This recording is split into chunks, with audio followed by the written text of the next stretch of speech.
Nouveau thème d'étude, exploiter les données de prospection pour améliorer les stratégies de gestion, donc à l'échelle de site, échelle très locale, puis à une échelle plus large, l'échelle de territoire. Alors, tout d'abord, on va s'intéresser à la modélisation donc, des dynamiques de la maladie à l'échelle de site. Alors, pour étudier ces dynamiques de dispersion en fait, de la maladie, pas du vecteur, mais de la maladie, on a travaillé sur des foyers, donc ici par exemple en Bordelais, avec des données de prospection cep à cep. Donc là, on avait un foyer de flavescence dans le Bordelais, 3 parcelles, Cabernet Sauvignon et Merlot, où on a recensé cep à cep sur 2 années consécutives les pieds infectés qui, vous voyez ici, sont en rouge avec une parcelle de Cabernet Sauvignon infectée à plus de 20%, qui ensuite a été arrachée. Et on voit la diffusion de la maladie sur les 2 autres parcelles de Merlot. Donc, il faut préciser que sur ce site, le viticulteur réalisait tous les arrachages, mais ne réalisait pas les traitements insecticides. Et donc, en plus de ce suivi annuel, on avait également donc, des données de prospection donc, du GEDON des Bordeaux, qui avait fait un suivi des parcelles. Là, on s'est intéressé à un rayon de 300 mètres, donc, qui avait répertorié l'état infecté des parcelles, le nombre de pieds infectés dans chaque parcelle, mais pas la position exacte de chaque pied. Donc, avec l'ensemble de ces données, on a pu ainsi, avec des approches de modélisation mécanistique et statistique, et évaluer la distance moyenne de dispersion ou de transmission d'un pied infecté vers des pieds sains de la maladie. Et d'une année sur l'autre, cette dispersion moyenne est estimée à 17 mètres, avec 80% des événements de dispersion qui ont lieu dans les 22 mètres et des événements plus rares entre 50 et 100 mètres. Donc ça, c'est sur ce site en Bordelais. On voit qu'on a une dispersion qui est assez faible, mais avec une transmission très efficace, ce qui explique la formation de foyers de la flavescence dorée. Alors, grâce à ces approches de modélisation, on a aussi pu réaliser des simulations de l'évolution de la maladie au cours des saisons. Vous voyez sur ces 2 graphes la distance de dispersion au cours des saisons et puis le nombre de nouvelles infections au cours des saisons. Et ceci pour différents niveaux d'arrachage. Donc les points violets, c'est pour aucun arrachage et les points jaunes, c'est pour un arrachage à 100%. Donc vous voyez la différence entre les courbes violettes et les courbes jaunes. Il y a un effet certain sur la propagation de l'arrachage. Mais ça ne suffit pas. Vous voyez qu'en jaune, il y a toujours une dispersion en distance et en nombre d'infections de la maladie. Et ça, c'est dû aux infections cryptiques. Alors, qu'est-ce que c'est les infections cryptiques? En fait, c'est lorsque un pied est infecté, donc l'année précédente, en début de saison suivante, le pied ne montre pas encore les symptômes. Cependant, le phytoplasme a déjà commencé à se multiplier et les vecteurs Scaphoidis titanus qui vont éclore vont absorber le phytoplasme et commencer la transmission. Les pieds, eux, n'exprimeront les symptômes qu'en fin de saison. Et donc, on a donc, chez la flavescence, ça c'est bien connu, on arrive toujours avec une saison de retard, voire plusieurs saisons de retard. Et donc, c'est pour ça que la maladie se propage. Alors, pour remédier à ce problème, il y a possibilité de faire des arrachages anticipés. Donc, c'est des arrachages dans des rayons déterminés autour des premiers pieds symptomatiques, de pieds non symptomatiques. On voit quand même l'enjeu de faire ces arrachages de pieds non symptomatiques. Mais cet arrachage seul ne suffit pas et le contrôle de la cicadelle est indispensable. Alors, on a fait ces mêmes travaux de modélisation sur d'autres sites, donc par exemple ici en Champagne, donc où là on a modélisé la dynamique de dispersion du premier foyer dans l'Aisne, où là aussi, donc dans le carré qui est représenté en bleu, il y avait eu un suivi réalisé cep à cep, un énorme travail sur une zone de 7 hectares, 70 000 ceps, 136 parcelles.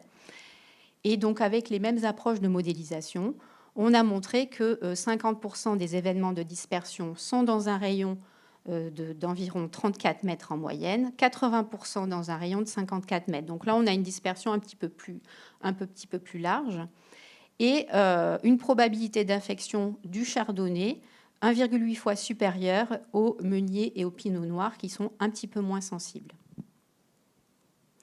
Alors, l'objectif appliqué de ces suivis et de ces modélisations, hein, c'est de pouvoir réaliser des prédictions des probabilités d'infection pour les années suivantes.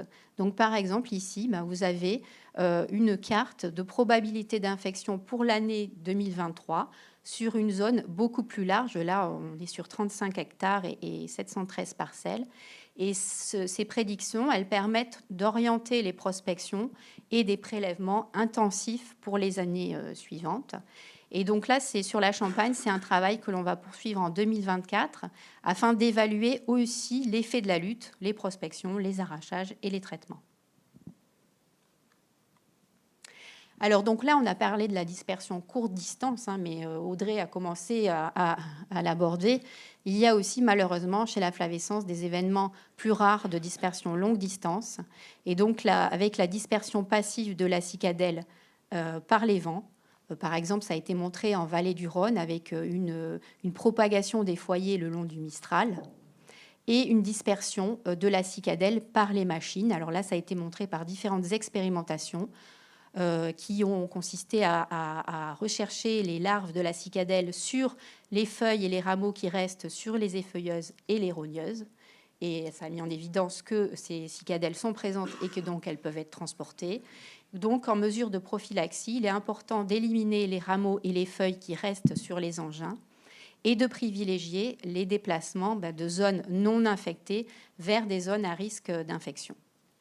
Puis également, en termes de dispersion longue distance, il y a la dispersion possible par des plants, le commerce de plants de vigne infectés.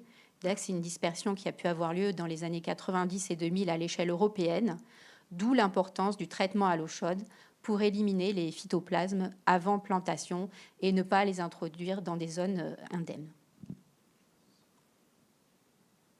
Donc maintenant, on va parler de nos travaux sur essayer d'évaluer les facteurs de risque de contamination, cette fois-ci à l'échelle d'un territoire, avec des approches de statistiques spatiales.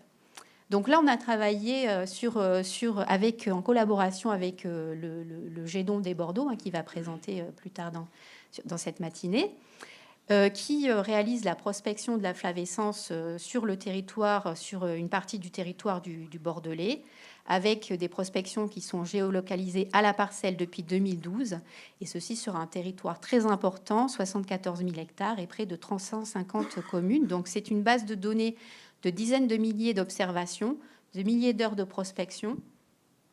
Et donc c'est une base de données qui est très précieuse. Et donc on a cherché à tirer parti de ces données afin de mieux comprendre l'épidémiologie de la maladie et améliorer les stratégies de prospection en ciblant des zones les plus à risque, puisque au niveau du GEDON des Bordeaux, avec des territoires aussi importants, c'est 10% par an qui sont prospectés. Donc vous pouvez comprendre ici l'importance d'arriver à prioriser les prospections. Et puis ensuite, pour adapter les stratégies de gestion au contexte local de chaque zone viticole. Donc la première partie du travail, et pas des moindres, ça a été tout d'abord d'élaborer un système d'information géographique en collaboration avec le GEDON. On a travaillé sur près de 35 000 parcelles sur 5 ans, où on a superposé géographiquement à l'échelle de la parcelle l'état sanitaire de chaque parcelle avec des caractéristiques parcellaires, l'âge de la parcelle, le cépage, la densité de plantation, surface, altitude, etc. Et puis des caractéristiques de l'environnement de ces parcelles, composition du paysage en vignes, en forêt, zone urbaine, zone humide, etc.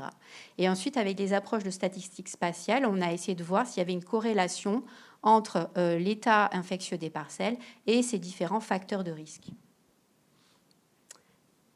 Donc, par exemple, pour ce qui est de la période de prospection, sur les 5 années où on a travaillé, on a mis en évidence que la probabilité de détection de la maladie, elle dépend fortement de la période de prospection. Donc, c'est important de bien positionner cette période.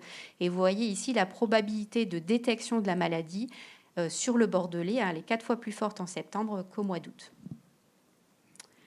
On s'est ensuite intéressé donc aux différents facteurs de risque et cette probabilité d'infection de la flavescence, elle varie avec différents facteurs parcellaires et paysagers.